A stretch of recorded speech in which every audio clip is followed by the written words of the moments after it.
Bueno, él cuando dijo en casa que quería ser periodista, radiofonista, sus padres le preguntaron de qué iba a vivir. Esta respuesta la respondió con creces tras años en televisión y en la radio y un relato autobiográfico, relatos de mi memoria. Pero ahora viene con una novela. Mi querido Miguel de los Santos, buenos días. Buenos días, Carlos. Aquí me tienes ocupando la silla gestatoria.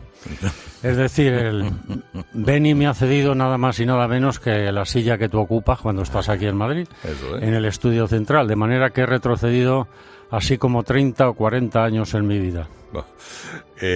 Esta historia que has escrito es una historia, un contexto histórico, el reinado de Alfonso XIII hasta mediados del siglo XX. ¿Cómo te viene esa novela a tu cabeza? Perdona, porque ahora...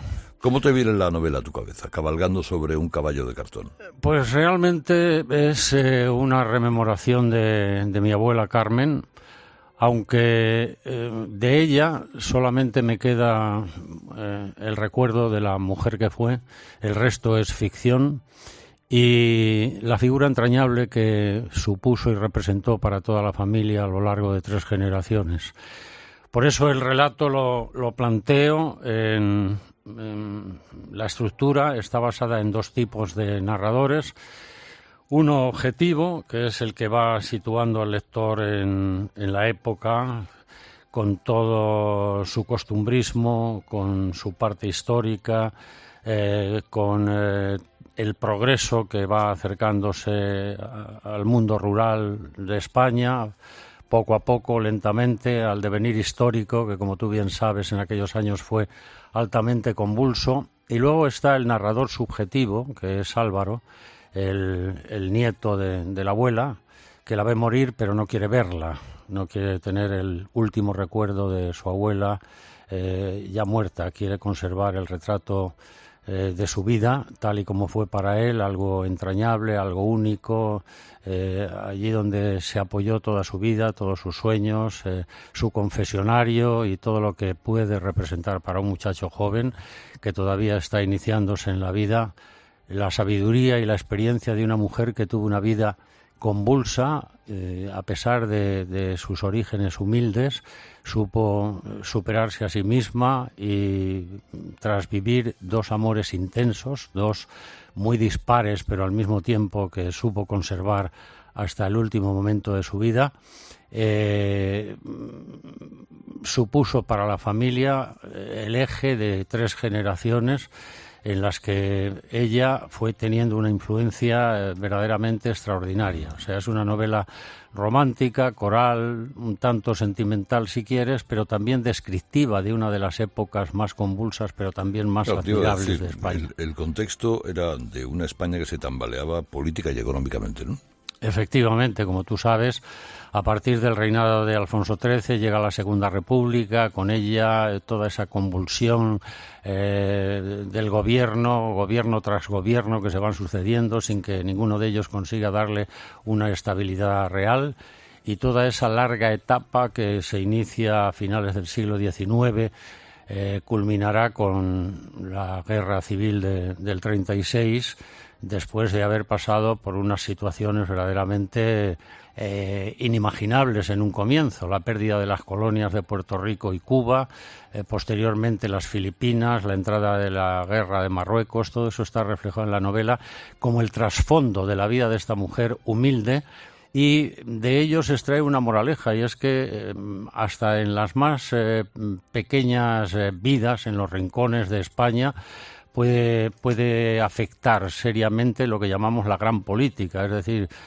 cuando pensamos que por estar allí perdidos en un rinconcito de la geografía española los grandes acontecimientos de la vida política no tienen nada que ver con nosotros, estamos absolutamente confundidos, y la prueba de ello es la vida de Carmen, a quien verdaderamente va a afectar de una manera sustancial y determinante lo que será su vida, todo lo que es esa inestabilidad política y económica del país. ¿Ese retrato del país quién te lo contó? ¿Te lo contó tu abuela? ¿Te lo contaron tus padres? Bueno, tú sabes que cuando se llega a una determinada edad uno ha ido acumulando recuerdos, y he ido uniendo esos recuerdos a el lógico trabajo de documentación, para situarme realmente en la época, en cada instante de la vida de esas 3 generaciones de una familia. Porque, en definitiva, otro de mis intentos, no sé si fallido, eso lo tendrá que decir el lector, o conseguido, es poner en valor lo que representa la institución de la familia. Porque en el fondo de todo esto, lo que tiene valor es el núcleo familiar en todos los sentidos, es decir, los recuerdos que nos quedan al final de una vida. Fundamentalmente, por más que haya sido una vida agitada, como puede haber sido la misma, con tanto viaje, con tanto trabajo, la radio, la televisión, al final lo que te queda en el fondo de tu alma, los mejores recuerdos, están en el contexto familiar. Pero no me refiero solo a los padres y a los hermanos. También esos tíos de los que guardas un recuerdo un tanto especial, uno por su simpatía, otro porque era un tarambana, otro porque era un tacaño, otro porque apenas le viste 2 veces en tu vida, en fin. Todo lo que representa la familia está contado en esta novela. Hay quien cuenta, o quien dice que efectivamente se llega un momento en la vida en la que cuando te pones a escribir, sobre todo los que no hemos sido de escribir más que menos artículos de circunstancia, vuelcas todo lo que has aprendido, todo lo que oíste, todos los viajes que hiciste, todos los países, los lugares y las personas que conociste, todo lo que te contaron tus mayores, todo lo que han visto tus ojos y han escuchado tus oídos. Sí, esa es la realidad, es una amalgama de recuerdos y sensaciones que tratas de volcar en los relatos, por más que no dejes de poner una parte de ficción, que es lo que le va a dar un encanto al lector con respecto a lo que no pueden ellos percibir porque no están dentro de ti mismo. Una cosa es lo que el escritor siente y otra es lo que necesita transmitir al lector. Y para transmitirle al lector lo que tú sientes, no hay nada mejor, no hay una herramienta mejor que acudir a la ficción, a lo que puedas imaginar, para envolver la vida de esos personajes, crearles un entorno y crearles una forma de ser. Eso, de alguna manera, Carlos, tú lo recordarás, es lo que dio en llamarse el realismo mágico que tiene sus maestros en García Márquez, en Vargas Llosa, Donoso, Roa Bastos, Uslar Pietri y toda esta gente, ¿no? ¿En qué faceta, en dónde de todo lo que has hecho a lo largo de tu vida has sido más feliz? Pues no te lo vas a creer, pero creo que ahora, escribiendo.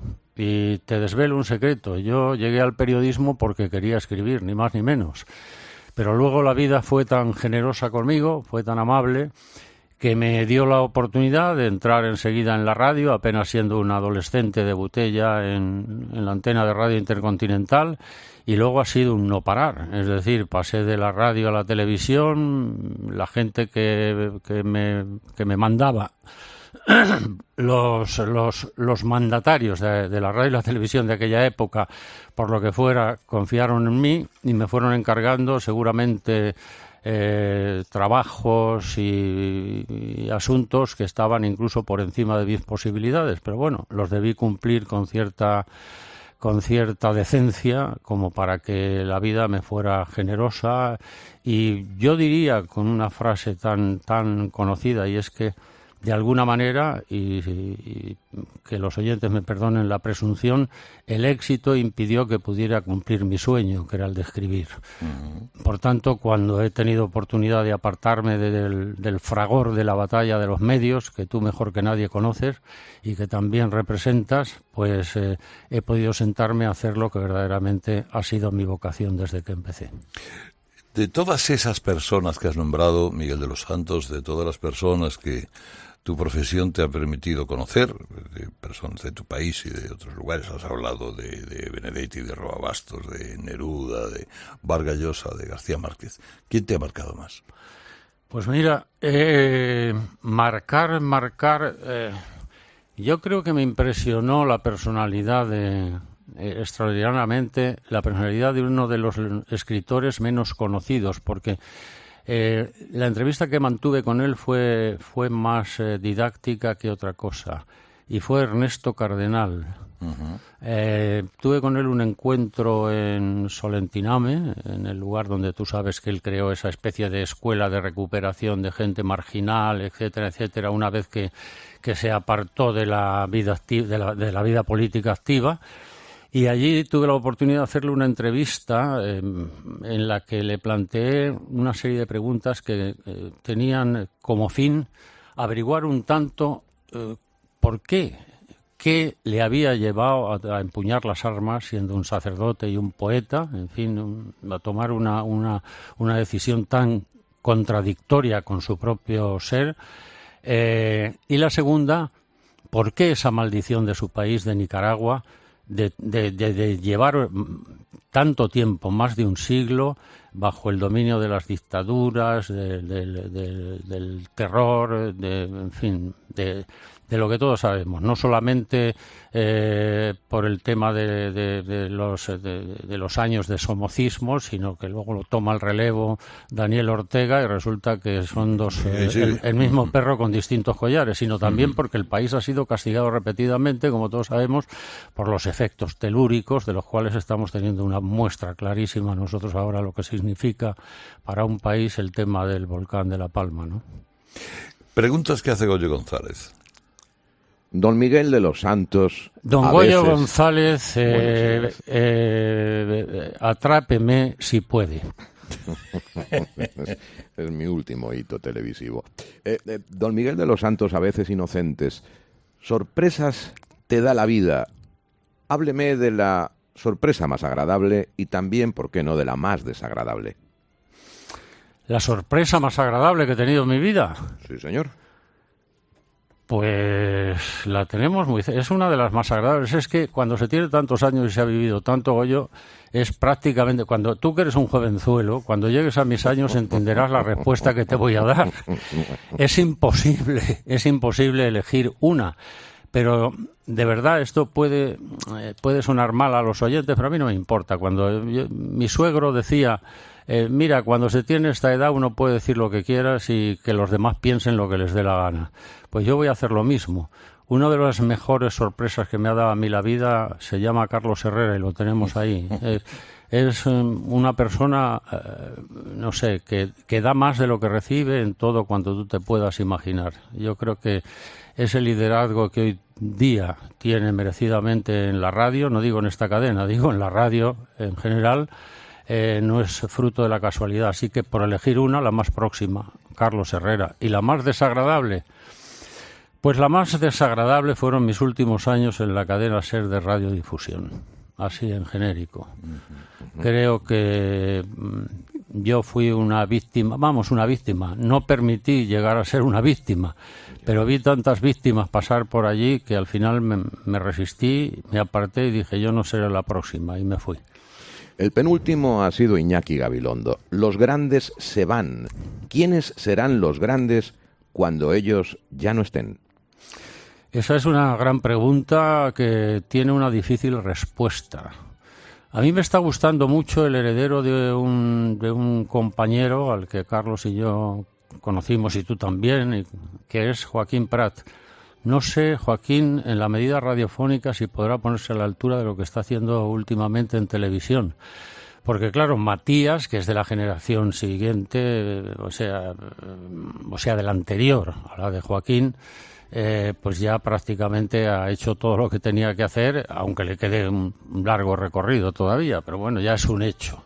Yo creo que en la radio no acabo de ver quién, porque tampoco tengo muy claro cómo va a evolucionar la radio cuando estos formatos que ahora la ocupan empiecen a gastarse.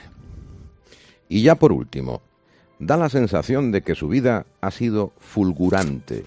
¿Nunca ha estado Miguel de los Santos entre Pinto y Valdemoro? Bueno, estaba más en Valdemoro que en Pinto porque, como casi todo el mundo sabe, nací en Valdemoro, pero sí que me pelé las rodillas jugando al fútbol contra los chicos de Pinto en el equipo de Valdemoro. Pero eso viene ya de la prehistoria, de cuando tenía 15, 16 años, no más allá, ¿no?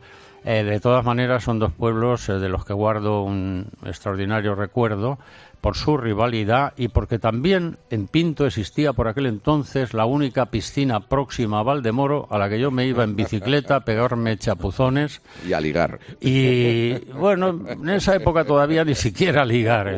Eso vino un poquito después. Cabalgando sobre un caballo de cartón. Es la novela de Miguel de los Santos, que requiere ser leída. Querido Miguel, mi abrazo de siempre. El de siempre, Carlos. Muchas gracias. Y ya sabes, ten cuidado porque el que se fue a Sevilla... y yo estoy aquí sentado. Un abrazo, maestro. Un abrazo, queridos.